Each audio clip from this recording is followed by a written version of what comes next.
Hace muy pocos días, 2 de marzo del año 2017, el Departamento de Estado de Estados Unidos hace conocer en 2 volúmenes una apreciación sobre lo que ha significado y significa el tema del lavado de activos en la región.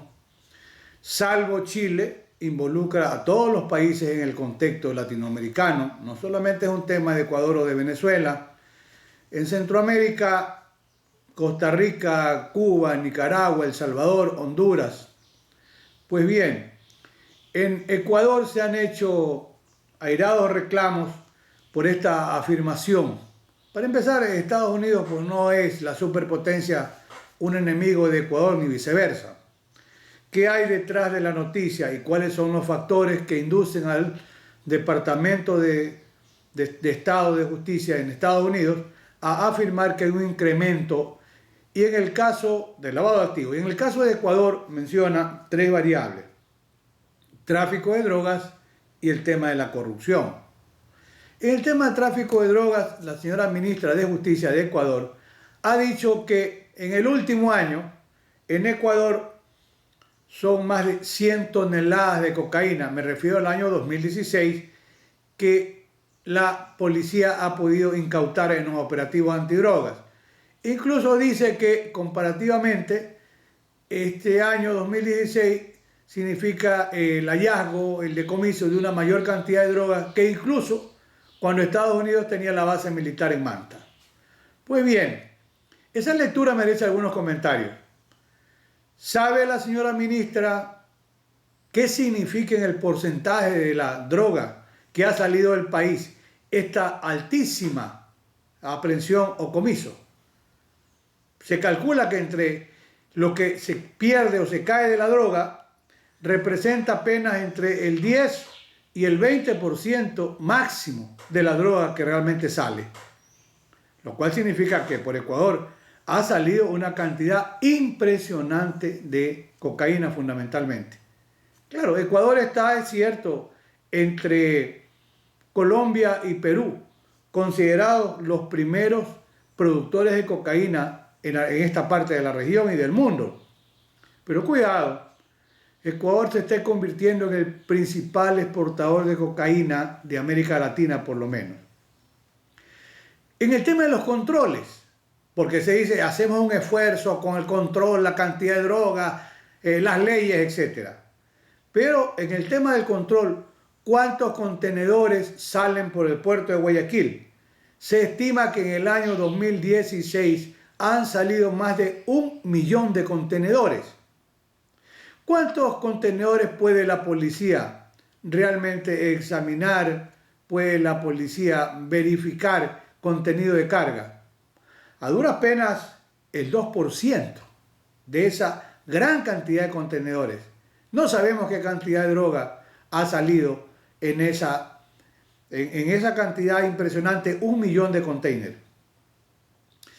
¿Cuánto cuesta una tonelada de cocaína? El valor más alto en Europa, 50 millones de dólares. ¿Cuánto significa esta economía mundial subterránea después del tráfico de armas, a la que nadie se refiere? ¿Por qué? Porque los países que fabrican armas son los países del primer mundo, que eso genera más de 800.000 millones de dólares por año. Pero la segunda economía mundial subterránea, el tema de las drogas ilegales, genera más de 500.000 millones de dólares por año.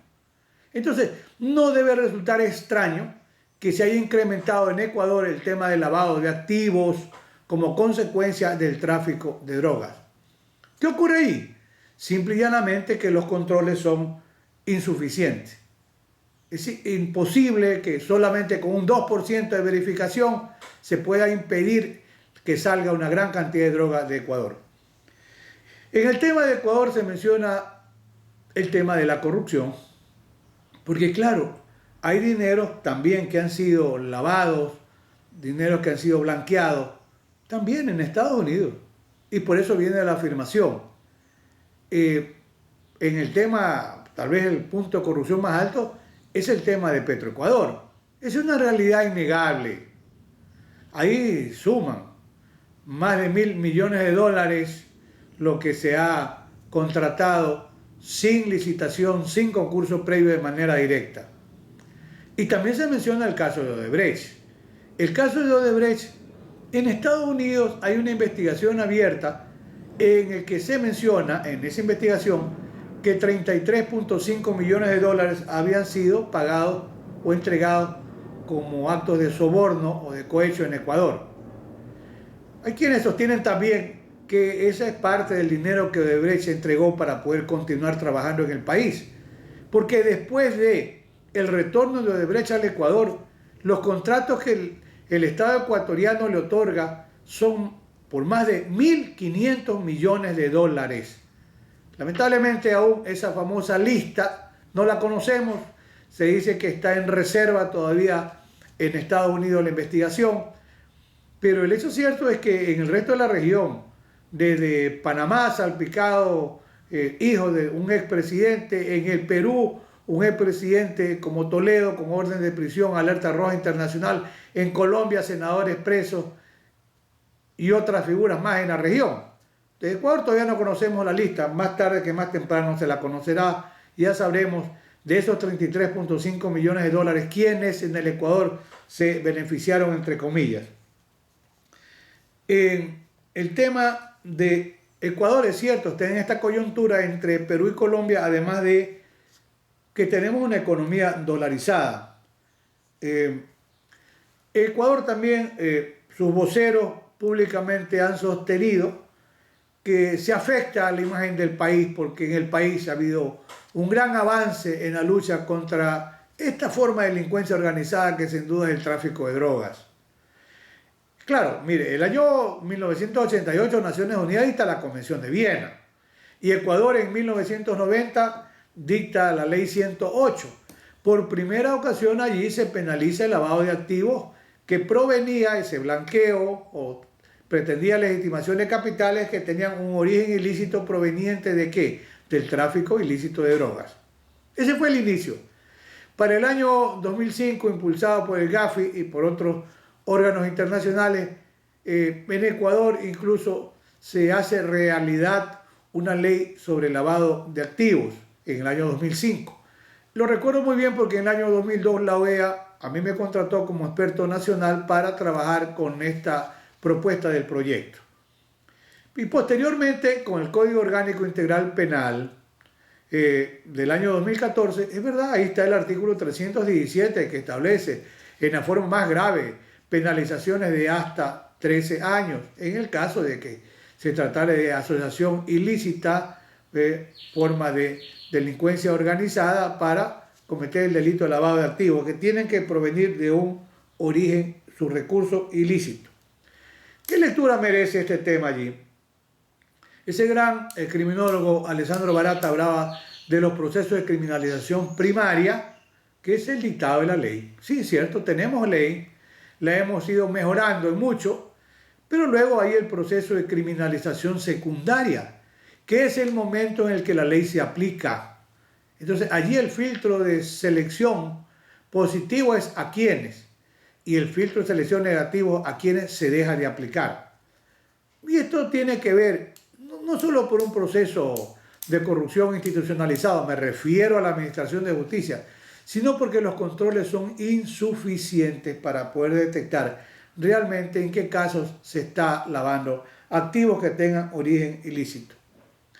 Y es que después de la Convención de Viena del año 88, pues está la Convención de Palermo del año 2000, que ya enfila sus cañones y baterías contra la delincuencia organizada transnacional, y allí ya se menciona, sí, sin duda, la necesidad de penalizar el lavado de activos que provenga de otras actividades ilícitas, tráfico de armas, tráfico de personas, incluso tráfico de órganos, tráfico de niños, prostitución, delincuencia organizada referida a trata de personas, robo de obras de arte, etc.